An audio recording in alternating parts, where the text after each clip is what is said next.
तमाम जानकारी के लिए हमारे साथ हरीश लगातार बने हुए हैं। हरीश, अभी क्या अपडेट मिल पा रही है?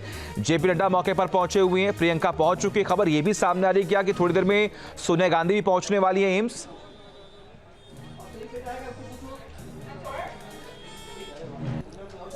जी देखिए, बिल्कुल सोनिया गांधी भी थोड़ी देर में पहुंचने वाली है एम्स, और इसके साथ साथ प्रियंका गांधी, जब सबसे पहले प्रियंका गांधी जो है यहां पर पहुंची थी, लगभग आधे घंटे से ज्यादा हो गया उनको आए हुए। उसके अलावा जेपी नड्डा जो है अब से लगभग 10 से 15 मिनट जो है पहले वो पहुंचे हैं। उसके अलावा अगर हम बात करें जिस तरीके से उनकी तबियत लगातार मनमोहन सिंह की खराब चल रही थी, तो इसमें जो ये जानकारी जो एम्स की तरफ से आधिकारिक तौर पर दी गई है कि वो घर पर बेहोश हो गए, जिसके बाद उनको अस्पताल लाया गया, वहां पर उनका चेकअप हुआ, 8:06 पर इमरजेंसी वार्ड में पहुंचे। उसके अलावा बाद उनको CPR दिया गया और 9:51 पर उन्होंने आखिरी सांस ली। तो जिस तरीके से हम लगातार बता रहे थे, क्योंकि जिस तरीके से बायोप्सी कार्डिक जब किया जाता है तो शरीर में दूसरी बार करना वो बहुत मुश्किल होता है, लेकिन उनके कई बार शरीर में जो है इस तरीके से कार्डिक बाईपास सर्जरी जो है वो की गई थी, और उसके बाद जो है शरीर कहीं ना कहीं बेहद कमजोर होना शुरू हो जाता है। तो उसके बाद जिस तरीके से हाल के दिनों में भी उनकी तबियत जो है खराब हुई थी, कई बार उनको एम्स लाया गया था। इसके बाद जिस तरीके से अगर हम बात करें तो 92 साल की उनकी उम्र हो गई थी, और उसके साथ साथ सांस लेने में उन्हें खासा दिक्कत का सामना जो है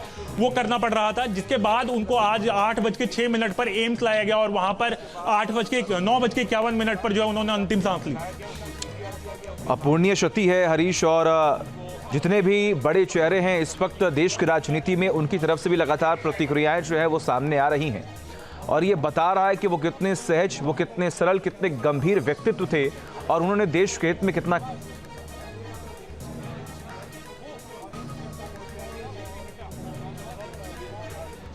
हरीश।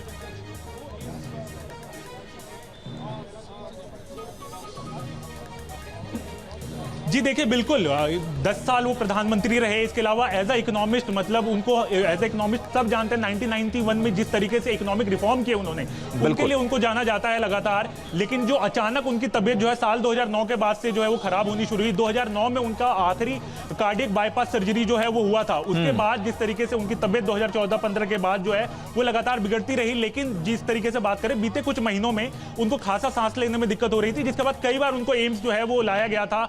जो एम्स के फॉर्मर डायरेक्टर हैं रणदीप गुलेरिया, उनके संरक्षण में भी उसमें रखा गया था कि उनकी टीम की तरफ से भी जो है लगातार कोशिशें जो है वो की जा रही थी। जिसके बाद आज जिस तरीके से तस्वीर आई कि वो अचानक अपने घर पर बेहोश हुए, उसके बाद उनको एम्स लाया गया, परिवार उनको एम्स लेकर आया।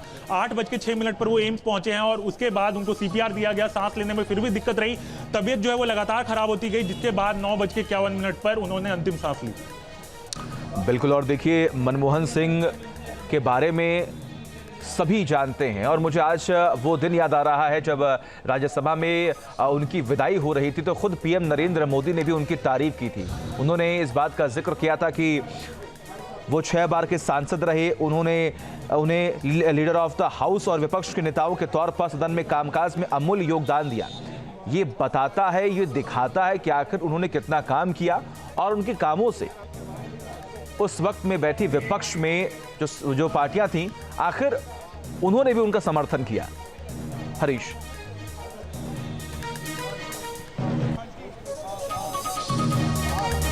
जी देखिए, बिल्कुल आप ये देखेंगे जिस तरीके से अब नेताओं के आने का सिलसिला शुरू हुआ है, तो जब हमने देखा कि प्रियंका गांधी पहुंची सबसे पहले, लेकिन दूसरे नंबर पर जो पहुंचने वाले व्यक्ति थे वो जेपी नड्डा थे। जेपी नड्डा ना केवल स्वास्थ्य मंत्री हैं बल्कि बीजेपी के अध्यक्ष भी हैं।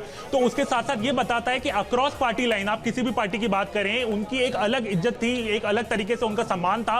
जिसके बाद हम ये देख रहे हैं कि लगातार वीवीआईपी जो नेता हैं वो यहाँ पर पहुंच रहे हैं, लगातार वीवीआईपी मूवमेंट यहाँ पर हो रही है, तमाम बड़े नेता जो है वो पहुंच रहे हैं। वो पार्टी से ऊपर बढ़कर थे वो, तो जिसकी वजह से हम ये तस्वीरें देख रहे हैं कि लगातार जो मुख्यमंत्री हैं अलग अलग राज्यों के, वो भी ट्वीट कर रहे हैं, वो लगातार एक्स पर पोस्ट लिख रहे हैं, उनके बारे में दुख जो है वो जता रहे हैं। तो ये बताता है कि वो कितने महान व्यक्ति रहे हैं। बिल्कुल हरीश, जरा एक बार फिर से जो हेल्थ बुलेटिन जारी किया गया, जरा उसे एक बार विस्तार से आप बताएं कि उसमें क्या क्या चीजें मेंशन की गई हैं, और सबसे बड़ी बात कि उन्हें कब एडमिट किया गया, किस डॉक्टर की निगरानी में। In fact it is Manmohan Singh who made India a wealthy country. In Manmohan Singh, world lost great economist. Sir, how do you remember him as a Prime Minister, sir? I will remember forever. I will remember him What about forever. tomorrow's program, sir? All the tomorrow's program stands cancelled. Thank you, sir. तमाम जो कांग्रेस के बड़े चेहरे हैं, जो बड़े नेता हैं, उनकी तरफ से इस बात का जिक्र हो रहा है कि हमने अपना पूरा का पूरा जो कार्यक्रम है कल का, हमने उसे रद्द कर दिया गया है। हम वापस अब दिल्ली जा रहे हैं और उनके परिवार के साथ मुलाकात होगी, उनसे बातचीत होगी। सबसे बड़ी बात यहाँ पर है कि 92 साल की उम्र में उन्होंने एम्स में आखिरी सांस ली है। और जैसा कि हमारे सहयोगी हरीश बता रहे थे, जो मेडिकल बुलेटिन जारी किया गया है एम्स की तरफ से में, उसमें इस बात का जिक्र किया गया कि 9:51 पर शाम में मनमोहन सिंह जी ने आखिरी सांस ली है। उन्हें प्रॉब्लम हो रही थी, उन्हें पहले भी एडमिट किया गया था। आज शाम 8 बजे उन्हें एडमिट किया गया था और फिर उसके बाद उनका इलाज चल रहा था, लेकिन 9:51 पर उन्होंने आखिरी सांस ली है। और सबसे बड़ी बात यहाँ पर है कि ये दुख की घड़ी है